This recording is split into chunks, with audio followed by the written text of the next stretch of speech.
இன்று சித்தோடு காவல் நிலைய எல்லைக்கு உட்பட்ட பகுதியில் ஒரு மர்டர் ஒன்று நடந்தது, ரிப்போர்ட் ஆனது.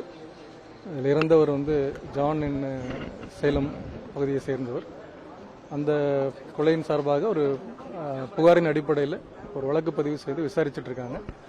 அந்த வழக்கில் சம்பந்தப்பட்ட கைதிகளை குற்றவாளிகள் தப்பித்து செல்லும்போது தகவலின் அடிப்படையில் காவல் ஆய்வாளர் மற்றும் அவங்க டீமோடு போகும்போது காவல் ஆய்வாளரையும் கூட போன ஒரு காவல் ஆளுநர் யோகேஷ் அவரையும் தாக்க முற்பட்டதற்காக தற்காப்புக்காக ஒரு துப்பாக்கியில் சுட வேண்டிய சூழ்நிலை ஏற்பட்டிருக்கு. தற்காப்பு சுட்டதில் ஒரு 3 நபர்களுக்கு காயம் இருக்குது. அவர்களை மேல் சிகிச்சைக்காக அனுப்பிச்சிருக்காங்க. மற்ற எதிரிகளை வழக்கு விசாரணையின்படி கைது செய்து நடவடிக்கை எடுக்கப்படும்.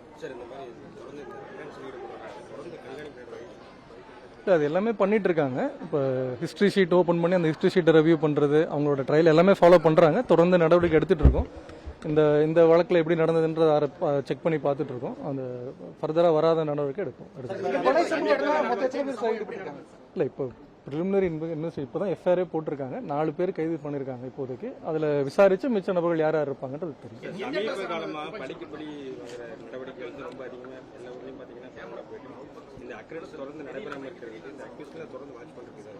இல்லை, நம்ம இப்போ குற்ற சரித்திரத்தை ஓப்பன் பண்ணுறோம், ஹிஸ்ட்ரி ஷீட்டுன்னு. அந்த ஹிஸ்ட்ரி ஷீட்டில் இருக்கக்கூடிய எல்லா அக்யூஸ்டுமே ரெகுலராக செக் பண்ணுறாங்க. ஒவ்வொரு இடங்கள்லையும் அவங்க வீடுகளில் போய் செக் பண்ணுறாங்க. அவங்க கோர்ட்டுக்கு வராங்களா இல்லையா எல்லாத்தையுமே ஃபாலோ பண்ணுறது டீம்ஸ் இருக்குது. கண்டினியூஸாக ஃபாலோ பண்ணுறாங்க. இந்த மாதிரி வராமல் நடவடிக்கை எடுக்கும். இல்லை, இப்போ தான் நான் ஸ்பாட்டுக்கு வந்திருக்கேன். அந்த எஸ்ஓசி பார்க்கல, நான் பார்த்துட்டு இந்த மாதிரியான கொலை சம்பவம் நடந்திருக்கு. வாகனங்கள் சென்று கொண்டு தான் இருக்கு. அந்த பக்கம் ஃபுல்லாக போக்குவரத்து இருந்துட்டு இருக்கு.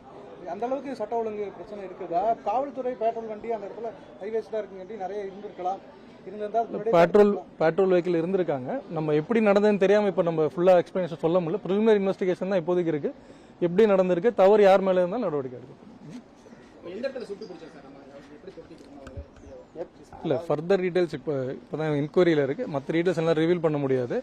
மற்ற டீடைல்ஸ் நான் அப்புறம் அந்த எஸ்ஓசியும் பார்த்துட்டு அதுக்கப்புறம் ஃபர்தர் சம்பவம் நடந்த உடனே காவல்துறையினர் எப்படி அந்த இடத்துக்கு போனாங்க, அதை பத்தின ஒரு தகவல்.